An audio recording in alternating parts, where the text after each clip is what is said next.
Pernahkah kau membayangkan bagaimana rasanya menjadi saksi terakhir dari kejayaan yang runtuh? Ketika matahari tenggelam di langit Majapahit dan cahaya emasnya berubah jadi merah darah, disitulah seorang lelaki tua berdiri di ambang waktu. Bukan raja, bukan prajurit, tapi suara yang tak pernah padam dalam sejarah Nusantara. Di pelataran keraton yang mulai ditinggalkan, angin membawa debu dan doa yang tak selesai, langit berwarna tembaga, dan burung-burung enggan terbang. Sabdo Palon menatap ke arah barat, di mana matahari perlahan tenggelam di balik hutan gelap. Dalam hatinya, ia tahu, masa Majapahit bukan sekadar berakhir, tapi sedang berubah wujud. Ia berbisik pelan, zaman bukanlah musuh, ia hanya mengganti pakaian. Tapi siapa yang bisa memahami kalimat itu di tengah huru-hara dan perang batin para manusia? Di kejauhan, ia mendengar lonceng pura, suara kidung, dan tangis anak kecil. Semuanya berpadu menjadi satu harmoni terakhir dari kerajaan besar yang pernah menguasai jagat. Sabdo Palon menunduk menatap tanah, seolah berbicara dengan bumi itu sendiri. Majapahit hanyalah tubuh, tapi ruhnya, ruh Nusantara, akan tetap hidup. Di balik kabut senja, sosok itu berjalan perlahan meninggalkan keraton. Tak ada yang tahu kemana ia pergi, tapi malam itu banyak orang bersumpah melihat cahaya emas membelah langit. Ada yang bilang itu petanda kehancuran, tapi bagi mereka yang hatinya tenang, itu bukan kehancuran, melainkan pintu menuju keabadian. Sejak malam itu, nama Sabdo Palon tak pernah terdengar lagi, tapi bisikannya masih terasa di antara desir angin dan doa yang tak selesai. Ia bukan pergi, ia menunggu manusia Jawa menemukan dirinya kembali. Dan di tengah senja itu, ketika cahaya terakhir lenyap, Sabdo Palon menghilang bukan ke langit, bukan ke bumi, tapi ke dalam kesadaran manusia. Di sanalah perjalanan menuju keabadian dimulai. Malam itu, istana Majapahit tidak bersuara. Hanya angin yang berhembus di antara tiang-tiang pendopo, membawa aroma dupa dan tanah basah. Di sanalah Raja Brawijaya duduk sendirian. Dan dari bayang-bayang cahaya obor, muncul sosok yang telah lama menjadi penuntunnya, Sabdo Palon. Tak ada salam, tak ada gelar, hanya keheningan dan suara hati yang berbicara. "Ratu," suaranya berat namun bening. "Hari ini aku tidak datang sebagai penasehat. Aku datang untuk berpamitan. Kau marah padaku, karena aku hendak memeluk ajaran Islam." Sabdo Palon tersenyum tipis. "Marah?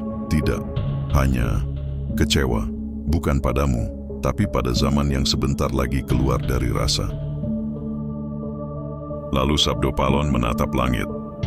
"Ratu, agama boleh berganti, tapi roh tanah Jawa ini harus tetap dijaga. Jangan biarkan manusia mengenal Tuhan hanya melalui mulut, tetapi lupa mengenal Tuhan melalui hati." Brawijaya hanya menunduk. Ia tidak membantah karena di dalam dirinya pun rasa itu bergolak. Saat itu, Sabdo Palon melepaskan ikat kepalanya, lalu menaruhnya ke tanah. "Aku pergi, bukan karena kalah, tetapi karena zaman berganti. Namun dengarlah sumpahku. 500 tahun lagi, aku akan kembali membawa ruh kejawen sejati." Dan Sabdo Palon tidak berjalan pergi. Ia membubarkan diri menjadi kabut cahaya, menyatu dengan bumi, gunung, ombak, dan ingatan para leluhur. Sejak saat itu, tak ada lagi suara yang menegur raja dari dalam batinnya. Majapahit pun pelan-pelan merapuh, bukan karena diserang, tetapi karena penjaganya telah undur diri. Banyak orang membicarakan Wali Songo, tapi hampir tidak ada yang tahu bahwa sebelum Islam masuk ke tanah Jawa, ada satu penjaga rasa leluhur yang tiba-tiba menghilang. Pertanyaannya, siapa sebenarnya Sabdo Palon? Dan apakah sumpah itu sedang terjadi sekarang?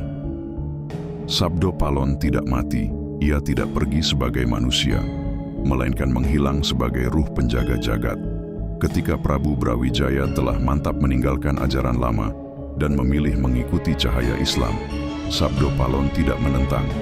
Ia hanya melihat satu bahaya.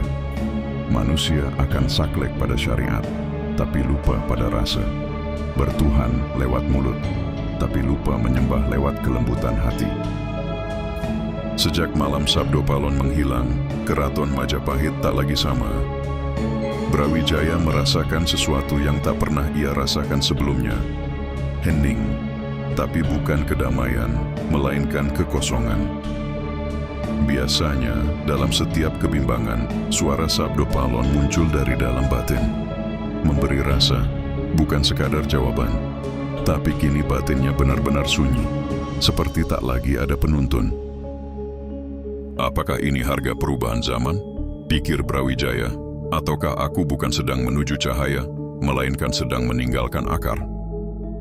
Dalam suasana guncang itu, datang kabar, Sunan Kalijaga menunggu di tepi Bengawan. Tanpa pengawalan, tanpa kereta kerajaan, Brawijaya pergi sendiri. Sunan Kalijaga tidak berdiri menunduk hormat seperti kebanyakan ulama lain. Ia duduk di tepi sungai, tangan menelusuri air, seperti merasakan denyut bumi. Sebelum Brawijaya bicara, Kalijaga lebih dulu berkata, "Ratu sedang kehilangan suara ya, tapi jangan takut. Dalam perjalanan menuju Tuhan, kadang bimbingan ditarik dulu, supaya manusia belajar menemukannya dari dalam dirinya sendiri." Brawijaya terdiam. Itu kalimat yang sama sekali tidak menjual agama, tapi menyembuhkan rasa. Seolah Sabdo Palon tidak benar-benar hilang, hanya berganti wajah. Prabu Brawijaya duduk di sampingnya. Sunan Kalijaga tidak langsung mengajak masuk agama, tidak bicara syariat, tidak bicara kewajiban. Yang ia sampaikan justru sesuatu yang sulit dijelaskan dengan kata-kata. "Ratu, agama itu jangan dimulai dari mulut, karena jika hanya dari mulut, ia bisa melahirkan manusia yang sujud. Tanpa rasa hormat, bibirnya mengucap Tuhan, tapi hatinya tidak mengenal welas asih." Brawijaya terdiam lama, lalu Kalijaga mengambil air sungai dengan telapak tangannya, memandang arusnya mengalir turun kembali. Tahu kenapa air tidak pernah melawan gravitasi? Karena ia paham tugasnya. Ia tidak bertanya. Ia hanya mengalir ke tempat yang paling rendah. Dan disitulah ia ditemukan oleh para pencari kehidupan. Itulah hakikat rendah hati. Itulah hakikat manunggaling kaulalan Gusti. Brawijaya menunduk. Yang ia dengar bukan dakwah, melainkan rasa yang sama yang dulu ia dengar dari Sabdo Palon. "Kalijaga, jika aku mengikuti ajaranmu, apakah aku harus meninggalkan leluhurku, meninggalkan Sabdo Palon?" Sunan Kalijaga tersenyum. Bukan senyum untuk meyakinkan, tetapi senyum seseorang yang tidak terganggu oleh perbedaan. "Tidak, Ratu. Justru orang yang meninggalkan leluhurnya belum siap mengenal Tuhannya. Islam bukan untuk mengganti dirimu. Islam adalah cermin, agar engkau semakin mengenal dirimu." Dan di titik inilah rasa batin Brawijaya menangis untuk pertama kalinya. Bukan karena agama baru datang, tetapi karena ia merasa yang hilang akhirnya ditemukan kembali, bukan digantikan. Setelah mendengar penjelasan Sunan Kalijaga, Prabu Brawijaya tidak langsung berbicara. Yang bergerak bukan mulutnya, tapi batinnya. Ia menutup mata, mencari Sabdo Palon dalam keheningan jiwanya. Dan untuk pertama kali sejak kepergian itu, ia mendengar kembali suara Sabdo Palon. Namun kini suara itu tidak menghalangi, tetapi merestui, lirih, seperti datang dari balik tanah. "Ratu, masuklah. Aku tidak pergi karena kalah. Aku hanya menepi, agar agama tidak membunuh rasa, dan rasa tidak menolak agama." Brawijaya meneteskan air mata. Itu bukan tangis duka, itu tangis orang yang akhirnya menemukan keseimbangan. Lalu ia berbisik, bukan kepada Sunan Kalijaga, tapi kepada semesta. "Jika ini jalan Tuhan, aku tidak akan menolak, asal Jawa tidak kehilangan jiwanya." Sunan Kalijaga tak menuntun tangan Brawijaya untuk mengucap syahadat. Tidak ada paksaan, tidak ada formalitas. Yang Kalijaga katakan hanya satu kalimat. "Mulai hari ini, bersujudlah bukan karena takut neraka, tetapi karena engkau telah menemukan kasih." Dan pada detik itu, Majapahit runtuh. Bukan karena diserang Islam, tetapi karena seorang raja telah selesai dengan dirinya sendiri. Dan dunia baru pun dimulai. Setelah Prabu Brawijaya benar-benar berserah dalam bimbingan Sunan Kalijaga, Sabdo Palon tidak musnah, Ia tidak mati, ia tidak kalah, ia menyepi, berdiam dalam ingatan tanah, dalam napas gunung, dalam rasa nenek moyang yang tak tertulis. Lalu ia meninggalkan pesan akhirnya, bukan lewat wujud manusia, tetapi melalui bisikan yang hanya bisa didengar oleh jiwa yang sudah bersih dari kesombongan. Zamanku bukan berakhir, aku hanya mundur, agar agama tidak kehilangan cinta, dan agar manusia tidak kehilangan jati dirinya. Bila kelak syariat menjadi kaku, bila manusia pandai berdoa tapi hilang welas asih, bersiaplah, sebab aku akan kembali. Apa makna ia akan kembali? Sabdo Palon tidak akan kembali sebagai raja, atau nabi, atau agama baru. Ia kembali sebagai rasa.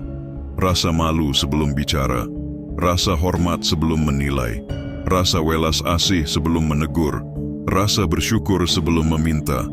Jika hari ini dunia penuh debat tapi kosong dari welas asih, jika agama jadi identitas, bukan jalan pencahayaan, maka itu pertanda Sabdo Palon sudah mulai mengetuk gerbang zaman. Majapahit tidak tumbang karena kalah perang.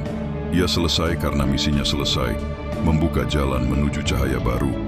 Islam yang diajarkan Wali Songo diterima, bukan karena kekuatan politik, tetapi karena ia datang menyempurnakan rasa, bukan menghapusnya. Dan Sabdo Palon, ia bukan musuh Islam, ia penjaga keseimbangan. Jika dunia nanti kehilangan adab, maka ia akan kembali, bukan untuk mengganti agama, tetapi untuk mengingatkan bahwa Tuhan tidak hanya dibaca, tetapi dirasakan. Terima kasih sudah menyimak kisah ini hingga akhir. Semoga tidak hanya menambah pengetahuan, tetapi juga membuka rasa terdalam dalam hati kita tentang jati diri Nusantara. Jika Anda merasa kisah seperti ini penting untuk terus hidup, dukung perjalanan Ihsan Nusantara dengan cara yang sangat sederhana namun berarti.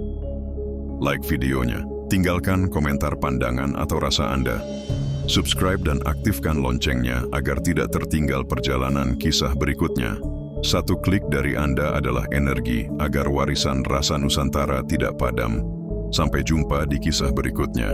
Salam welas asih dari Ihsan Nusantara.